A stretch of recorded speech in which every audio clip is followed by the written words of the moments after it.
Hey, what's up everyone? This is Dash. Welcome back into the cave. Got a good update here for you. I've been putting in a lot of work on the tank for the better part of a week now. And prior to that, I was gone for a week, and this is what I came home to. So if you guys remember in the last update, I had just moved the tank, and prior to that, I hadn't really taken care of the tank all that much. So a lot of the, I think, buildup in the detritus and the rocks led to higher nutrients, and this cyano and slime kind of reared its ugly head. So, guys, what I went about doing was I tackled this in three different phases because there was a lot of work to be done. The rock needed to be rescaped to the way I like it, something that'll fit my system. Two, I had to mount all the frags that I had just laying around post move. And then I had to just get the nutrients under control and control the cyano and, all the other stuff that was going on. Now, this is what the tank looked like after the move, once the water and everything had settled.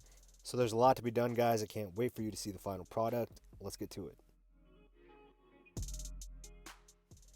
So, guys, the first challenge was kind of aquascaping again with the shapes I had already made in the past. Now, this is a lot harder than it was last time when I had dry rock outside of the tank to really get the shapes that I wanted. Not to mention, so much goes into your aquascape as to how water moves around it, what kind of coral you want to keep, and what your lighting is like.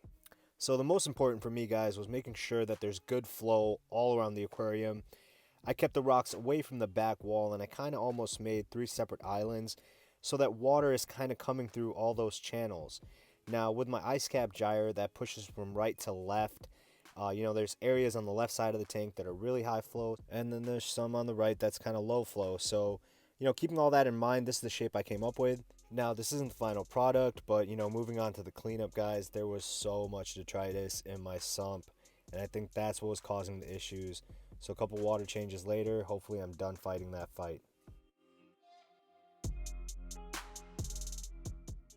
Alright guys, next, so I had to take inventory of everything that I had, and after doing that, what was important was just kind of placing them around the tank to see where they were happy, where they were going to look good, and still have room to grow and fill out. So this is what took the longest. It wasn't the cleanup, it wasn't the aquascaping, it was actually seeing, do I like this here? Will this do good here? That was definitely the hardest part of the whole thing, because you want to make sure that one, your animals are healthy, but two, it's still appealing to you. And I wish I could say this only took a couple hours or a day, but to really, really kind of get a good feel for the way the system is now, I would place them and leave them overnight and check on them 24 hours later. So even when you'll see at the end, a lot of pieces did move, but who knows, that might not even be the final place for them to be. But this is what was so important, was to get the shape down and to see if the coral were going to be okay in that spot.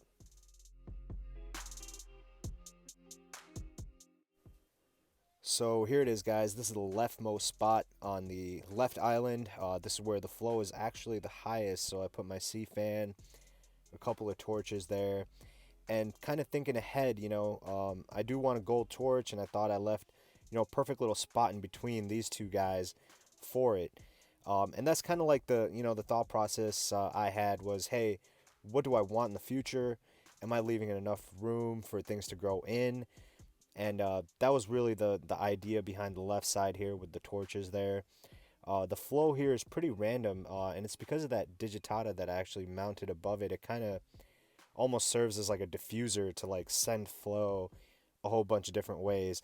So that's a cool thought, using your coral to manipulate flow and to manipulate light. As you can see how I'm shading the LPS a little bit. So guys, that's kind of my thought process behind this is, how can I use what I have and the way the system is set up before I go purchasing more equipment? Can I use the coral themselves to kind of help me keep this mixed reef? Because that's the biggest problem here, is you're dealing with so many different variables and so many different species that require completely different things. And if you can use one or the other to benefit one or the other, I think that's the way to go. So now looking at, I'm not going to walk through every coral in this, this was mostly a general video, but I did butt these two Monty caps up against one another, hoping, fingers crossed, that I'd get like a multicolored Monty. Not sure how that's going to work out, because it actually turns out that the one on the right, which is a starburst Monty cap, is actually kind of growing over the green one. But that's a pretty cool area in the tank. I think that'll look pretty sweet when it's grown out. And for the life of me, I could not get this off the frag plug. So I decided, you know what, I'm going to cover up the frag plug. I actually just glued some rubble rock that I had right around it, just to kind of make it fit in more. And these acans, guys, I'm just lost. I don't know what to do. A lot of the LPS that you probably noticed are not in the greatest shape. I'm just slowly trying to get them back to, what they used to be. But these guys have found a place on the right-hand most side of the island. And there's still a couple of pieces that I'm still trying to tweak around and find a place for. I'm just glad to have the actual aquascape set, and about 90%, actually no, 100% of the coral are happy where they are. I just got to find a way to make them aesthetically more pleasing. And that leads me to my next point. I want to keep a lot of SPS in here, so I wanted to use some of the easier growing SPS in the back of the tank to kind of make a background, and then, lay some of the higher end or more colorful pieces in front. So that's why you'll see, those digitatas in the back, that stylo in the back. So when that grows out, I still have those areas in front to like really kind of, accent the colors off one another. Guys, I hope you enjoyed the video. This was a quick update on all the work I'd put in. It is set. The baseline is there now to just let it stabilize for a little bit, add some fish. As you can see, there's only one fish in there.